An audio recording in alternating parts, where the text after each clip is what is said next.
Friend, मैं doctor Jitendra Mohan Rohatta Jaunpur. Mobile number 91 40 21 04 99 35 67 360 93 365 24 24 4। आज हम लोग काली आयोडाइड 230 या 1000 नंबर के होम्योपैथिक सिम्टम के बारे में डिस्कस कर रहे हैं। हेरिंग की प्रसिद्ध पुस्तक गाइडिंग सिम्टम वॉल्यूम 6 पृष्ठ 441 के अनुसार शारीरिक प्रणाली के मध्यवर्ती भाग में रस प्रवेश के कारण विधान तंतुओं में उत्पन्न गड़बड़ी, सूजन, शोथ, ग्रंथियों में फैलाव, कोमल अर्बुद के कारण हड्डियों का बढ़ना और फूलना इत्यादि से संबंधित विकारों और रोगों में भी यह कारगर सिद्ध होती है, लेकिन केवल एक और अस्पष्ट लक्षण के आधार पर। औषधि का प्रयोग कर देने से रोगी को बहुत हानि पहुंचती है।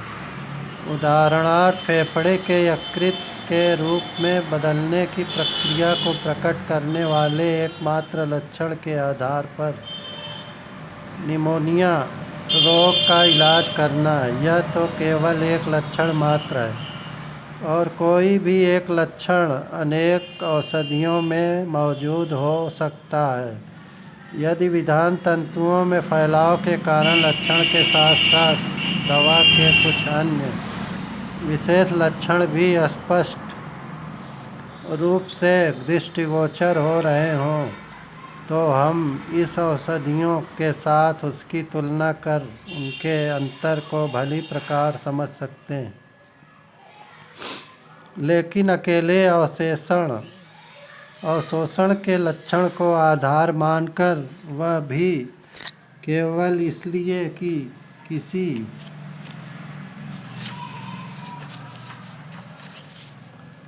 एक रोगी में औषधि प्रयोग के कारण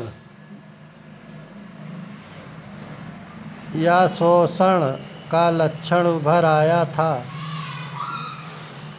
यदि हम सभी रोगियों पर उसका प्रयोग करने लगें और तो यह तो एक प्रकार से एलोपैथिक चिकित्सा प्रणाली की नकल मात्र होगा। उदाहरणार्थ, काली आयोडाइड 30 या 200 का उपयोग सिफिलिस के इलाज में होता है तथा मर्कसाल 200 या 1000 नंबर का उपयोग भी इसी रोग की चिकित्सा में होता है। सल्फर 200 या 1000 नंबर सोरा दोष को नष्ट करता है तथा थ्यूजा 1000 या 10,000 नंबर प्रमेह रोग के इलाज के लिए, सिफिलिस साइकोसिस रोग के इलाज के लिए सफलता के साथ इस्तेमाल होता है। लेकिन इतनी जानकारी पर्याप्त नहीं है। प्रारंभ तो अच्छा है, मगर अंत भी तो होना है। इन सब विशेष दोषों और विकारों को नष्ट करने के लिए अन्य दवाओं का भी इस्तेमाल किया जाता है। इनका उपयोग विशेष प्रकार के लक्षणों में भी होता है। इनकी अलग अलग श्रेणियां हैं। लक्षण के अनुसार विभिन्न श्रेणियों की औषधि में जो भी होगा रोगी के लिए उपयोगी प्रतीत होगी, उन्हीं का प्रयोग चिकित्सक को रोगी के इलाज में करना होगा। बहुधा काली आयोडाइड का उपयोग 30 या 200 अधिक दुरुपयोग होता है, और इसी कारण यह प्रश्न सहज ही उठ खड़ा होता है कि इस प्रकार औषधियों का अविवेकपूर्ण उपयोग मानव समाज के लिए किसी प्रकार भी हितकर साबित नहीं हो सकता। मेरी राय में काली आयोडाइड 30 या 200 या 1000 नंबर का उपयोग निम्नतम क्रम में होना चाहिए, क्योंकि निम्न क्रम में उपयोग करने पर रोगी को अधिक हानि नहीं पहुंचती। मेरा विश्वास है कि अगर सख्तीकरण की प्रक्रिया द्वारा हम इस औषधि को शक्तिशाली बनाएं तो हम इसके औषधीय गुणों को आधा भी नहीं जानते।